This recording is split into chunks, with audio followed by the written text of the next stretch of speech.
Olá, tudo bem? A palavra de Deus diz assim, Amós 8, verso 11. Eis que vem dias, diz o Senhor Deus, em que enviarei fome sobre a terra, nem de pão, nem sede de água, mas de ouvir as palavras do Senhor. Como esse dia ainda não chegou, vamos continuar ouvindo as palavras do Senhor. Vamos orar?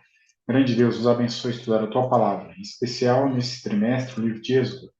Ajuda-nos a nos preparar para a tua vinda. Em nome de Jesus. Amém. Como já mencionamos na oração, nosso tema de estudo nesse trimestre será o livro de Êxodo. Quem foi o autor do livro de Êxodo? De acordo com Jesus, o autor do livro de Êxodo foi Moisés.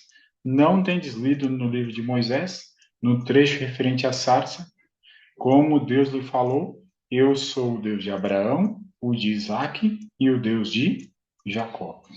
Jesus está citando o Êxodo 3, verso 6, e ele certifica de que o autor de Êxodo é Moisés. Em que contexto o Êxodo aconteceu? No livro anterior, o livro de Gênesis, diz que José foi ao Egito, vendido pelos irmãos. Disse José a seus irmãos: Agora, pois, não vos entristeçais, nem vos irriteis contra vós mesmos por me haverdes vendido para aqui, porque para a conservação da vida Deus me enviou adiante de vós. Porque já houve 2 anos de fome na terra, e ainda restam 5 anos em que não haverá lavoura nem colheita. O Egito foi lugar de abrigo, lugar de bênção, e Deus, através de José, alimentou a todo o Egito e as nações de seus dias. São estes os nomes dos filhos de Israel que entraram com Jacó no Egito. Com o passar do tempo, a família de Jacó, a família de José, vem também morar no Egito. Cada um entrou com sua família. Todas as pessoas, pois, que desceram de Jacó foram 70. José, porém, estava no Egito. Mas passando-se o tempo, o grande homem a quem o Egito tanto devia, José, e a geração abençoada pelos seus labores, desceram ao túmulo. Entre mentes, se levantou um novo rei sobre o Egito, que não conhecera José. Ele disse ao povo: Eis que o povo dos filhos de Israel é mais numeroso e mais forte do que nós. Então, os egípcios, com tirania, faziam servir os filhos de Israel. O lugar de bênção se tornou uma opção. O lugar de proteção se tornou de escravidão. A profecia bíblica diz que o lugar da liberdade vai se levantar contra a liberdade. Então lhe foi dito: Sabe com certeza que a tua prosperidade será peregrina em terra alheia, e será reduzida à escravidão, e será afligida por 400 anos. Na quarta geração tornarão para aqui, porque não se encheu ainda a medida da iniquidade dos amorreus. Lembra de Amós?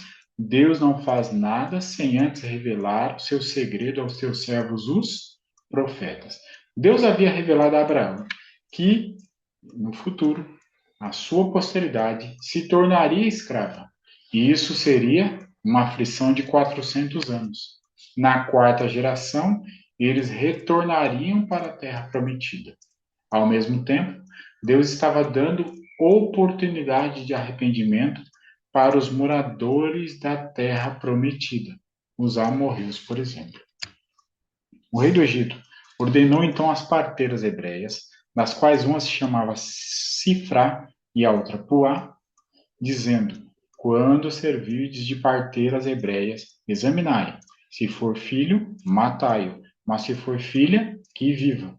As parteiras, porém, temeram a Deus e não fizeram como lhes ordenara o rei do Egito. Antes, deixaram viver os meninos. O faraó vai se levantando e agora ações são feitas para diminuir o povo de Israel. As parteiras não obedecem ao rei, são fiéis a Deus. E agora o faraó amplia o decreto e ordenou a todo o seu povo, dizendo: A todos os filhos que nascerem aos hebreus lançareis no Nilo, mas a todas as filhas deixareis viver. Nesses dias, nos dias desse decreto, quando ele estava em pleno vigor, um filho foi nascido a Anrão e Joquebede, israelitas devotos da tribo de Levi. Foi um homem da casa de Levi, e casou-se com uma descendente de Levi.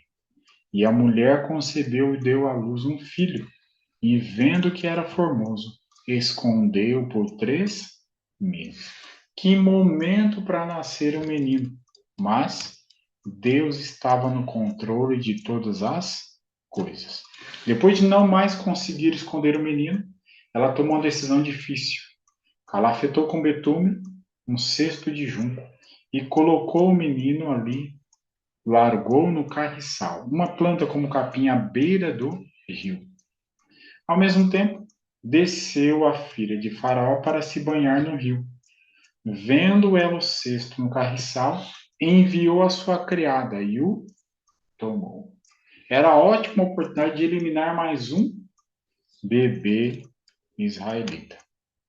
As orações, porém, fervorosas da mãe de Moisés haviam confiado seu filho ao cuidado de Deus, e anjos invisíveis pairavam por sobre o seu humilde lugar de descanso. Os anjos encaminharam a filha de Faraó para ali. Resolveu que ele deveria ser salvo. Ela o adotaria como seu. Então disse sua irmã, filha de Faraó: Queres que eu vá chamar uma das hebreias que se ama e te crie a criança? Respondeu-lhe a filha de Faraó: Vai. Saiu, pois, a moça e chamou a mãe do menino.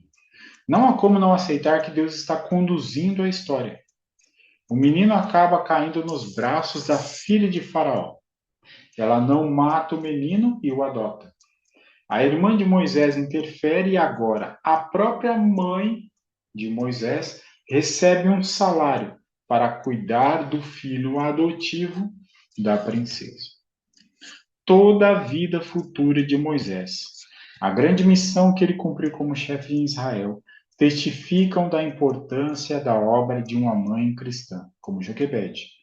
Não há outro trabalho que possa igualar a este. Em parte muito grande, a mãe tem nas mãos o destino de seus filhos. Especialmente durante os primeiros anos, recai sobre ela a responsabilidade de formar o caráter de seus filhos. Ela conservou Joquebede, conservou consigo o rapaz tanto quanto pôde. Foi, porém, obrigada a entregá-lo quando ele teve aproximadamente 12 anos. Ele não perdeu as impressões recebidas na infância.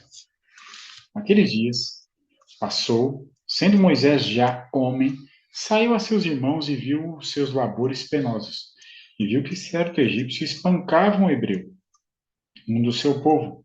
Olhou de um e de outro lado, e vendo que não havia ninguém ali, matou o egípcio e o escondeu na areia. Os anciãos de Israel foram instruídos pelos anjos de que o tempo para o seu livramento estava próximo. Lembra da profecia apresentada a Abraão? Moisés era o homem que Deus empregaria para realizar esta obra. Os anjos não só falaram com os anciãos de Israel, que era Moisés, mas instruíram quanto o havia Jeová escolhido para quebrar o cativeiro de seu povo. Moisés então começou a pensar que ele faria isso pela força. Informado desse caso, de que Moisés matou um egípcio, procurou o faraó matar a Moisés. Porém, Moisés fugiu da presença de Faraó e se deteve na terra de Midian e assentou-se junto a um poço. Moisés ficou na corte até a idade de 40 anos. Matando o egípcio, Moisés caíra no mesmo erro de tantas vezes foi cometido por seus pais, de tomar nas próprias mãos a obra que Deus prometera fazer. Tinha ainda a aprender a mesma lição de fé que havia sido ensinada a Abraão e Jacó. Não confiar na força e sabedoria humanas, mas no poder de Deus para cumprimento de suas promessas. A palavra de Deus no Salmo 37, verso 5, diz para nós: devemos entregar o nosso caminho ao Senhor, confiar nele, e o mais ele fará. Nos estudos seguintes, vamos ver que Deus, através desse momento difícil, onde Moisés tem que fugir, ele vai aproveitar dessa situação que ele não causou e transformar isso em bênção. Hoje, o apelo que Deus tem a mim e a você é: você decide continuar confiando no Senhor, então você deve entregar o teu caminho a Ele, o Senhor do céu. Vamos orar?